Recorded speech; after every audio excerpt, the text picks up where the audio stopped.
Ladies and gentlemen, Mr. Randy Greenberg.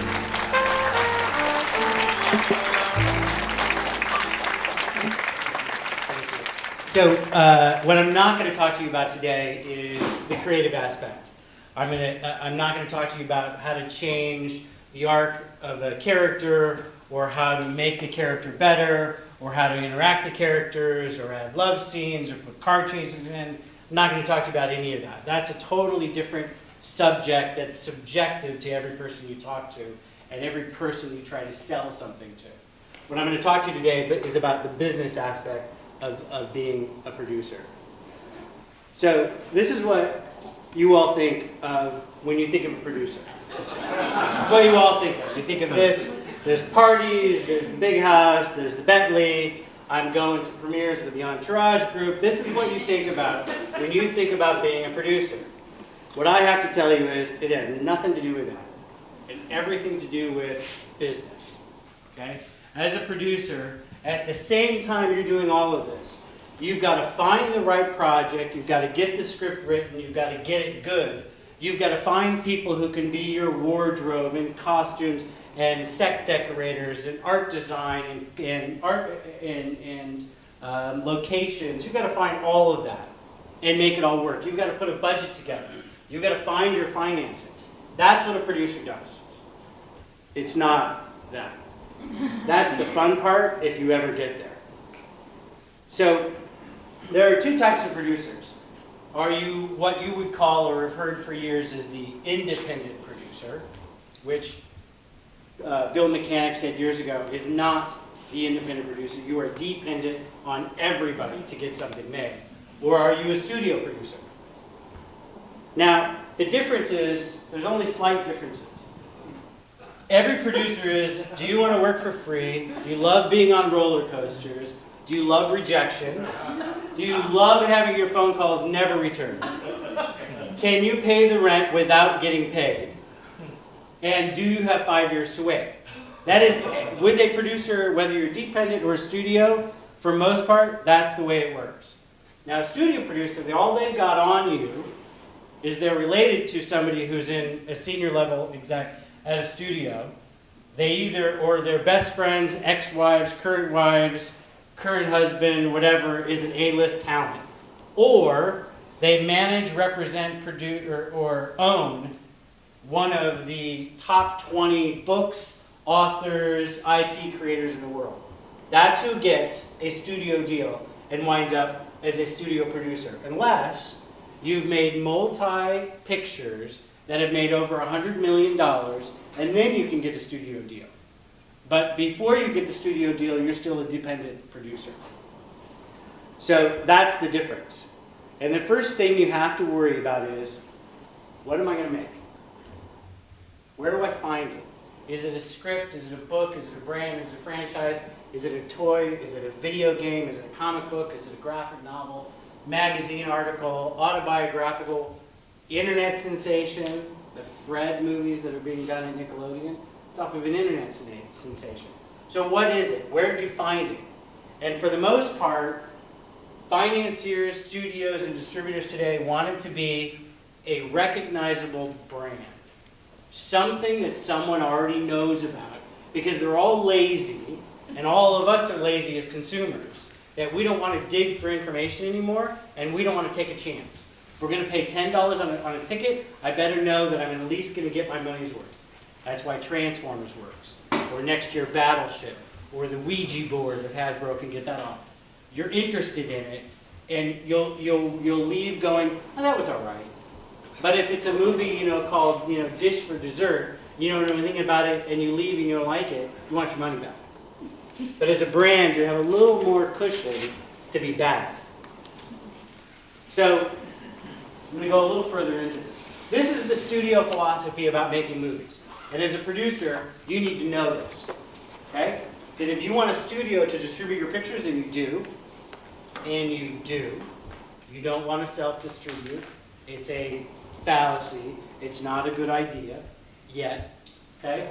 The studios are into brand-heavy product mix, maximizing franchises, and they're always looking for off-balance sheet financing. And that's just because the bottom line is they don't have enough money to make movies either. So let's look at brands first, right? Anybody see, well, this one's not out yet. Anybody see Fast Five this year? Okay. $600 million later, a lot of people saw Fast Five. Okay. A lot more than saw the previous movies. It's the biggest franchise that Universal has. They're now looking to do Fast 6 and Fast 7. And either the cars are going to be 15-year-old jalopies by that time, or the actors aren't. But they're going to shoot them back to back. And obviously, this is, you know, the big bad movie from Summit that just keeps, is the cash rate. For them, it just keeps making them money. And this was the independent movie that everybody wants, right? This was an independent movie. It was made for less than $20 million, the first one, and is a massive sensation. This is what every dependent producer wants to have. So then the studios also do event films, Transformers, Harry Potter, all event films. Massive $200+ million pictures that really justify the existence of the studios. The brand group gets in there, the licensing group is in there, merchandising, promotions, marketing, everybody's involved. And then the studios are also looking at smaller portfolio pictures. Bad Teacher is arguably an independent movie done in a studio. That movie was made for $24-some-odd million, and Cameron Diaz took $1 million salary. It's not what she's going to make off of it, but that's what she took to get the movie made. In the end, she'll probably take home $20 or $25 million because her back end is significant. The movie's done over $200 million worldwide, and it's just come out on video, and the DVD numbers are really big. The Bridesmaids, again, $30+ million picture, was made for the crossover potential of date night. That not just women would go to see it, but that men would find it accessible because it had crude humor and language in it. So it was done as a crossover potential, and again, largest R-rated comedy, female comedy out there. Then the studios are also creating and extending their libraries. Right? Johnny English came out 8 years ago, and yesterday, the second one came out, and arguably this weekend it'll do probably $5 million domestically. But the movie's hit $100 million outside the States. They didn't make it for the U.S. They made it because Rowan Atkinson is a huge actor, huge star outside the States. Puss in Boots is an offshoot, obviously, of... Thank you. And then Harold and Kumar, obviously the third one. We had to wait for one of our stars to get out of the White House before he could make it. The Muppets trying to be resurrected again. The Three Musketeers, in public domain, anybody could make it. So we've got Summit releasing it in a couple of weeks, and then Alvin and the Chipmunks. And what it does is it rejuvenates the studio libraries. It makes the previous movies worth more money in DVD and in television and in digital download. And it refreshes the catalog, keeps those brands new. Some of the studios are also doing local language or regional productions. 20th Century Fox, Warner's, and Universal are the only 3 studios that have local language or acquisitions groups that will pick up local language or local product. Some of the other studios will do it on an ad hoc basis, but these are the only 3 studios that do it as a business. They literally have their own divisions that are acquisitions or local productions.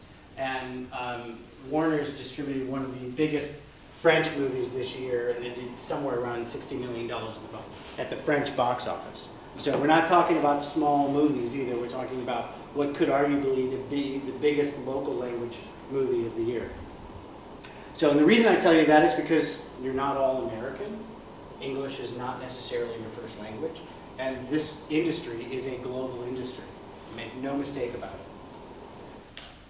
Now, this is a really old slide, but I love bringing it out, and if Nielsen EDI would actually make a new one, I'd use it.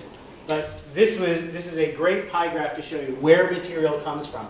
So is it a comic book, is it a game, is it a brand, where does it come from? This is up until a few years ago, obviously 5 years ago, this was what in 2006 had been the makeup of the top movies. It's arguably probably not much different now, although comic book movies probably make up a greater slice, and original spec scripts are probably just a little bit smaller than that. But as you can see, the movies come from everywhere. So let's move on to the production business. Okay? It's all about contracts. Because in the end, whether you make a good movie or a bad movie, if you want to sell that movie and distribute that movie, you have to do a contract with a distribution organization, and before you can do that contract, all of your other contracts have to be in place, which includes your deal with the production, all the financing, all the talent, all your key members, and arguably all the way back to who wrote the original piece.